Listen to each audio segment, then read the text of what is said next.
আমাকে যদি কিয়ামতের দিন হেঁচড়ে হেঁচড়ে জাহান্নামে নিক্ষেপ করা হয়, আজ আমি যে ফ্রেন্ড সার্কেলের ভালোবাসায় তাদের সাথে মত্ত হয়ে, তামাশায় মত্ত হয়ে গুনাহের মাঝে লিপ্ত হচ্ছি, ওই বন্ধু আমার কোনো কাজে আসবে না।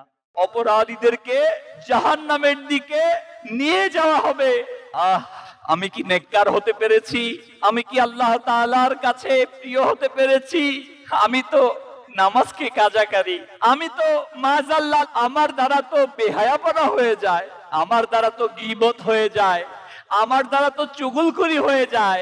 সুযোগ পেলেই মোবাইলের মাধ্যমে গুনাহের মধ্যে লিপ্ত হয়ে যাই। আমাকে যদি কিয়ামতের দিন হেঁচড়ে হেঁচড়ে জাহান্নামে নিক্ষেপ করা হয়, আজ আমি যে ফ্রেন্ড সার্কেলের ভালোবাসায় তাদের সাথে মত্ত হয়ে, তামাশায় মত্ত হয়ে গুনাহের মাঝে লিপ্ত হচ্ছি, ওই বন্ধু আমার কোনো কাজে আসবে না। যারা দুনিয়ার গুনাহে লিপ্ত, কিয়ামতের দিন এমন লোকদেরকে তাদের পিতামাতা, সন্তান সন্ততি, ভাই বন্ধুদের মধ্যে কেউ তাদের সাহায্যকারী হবে না।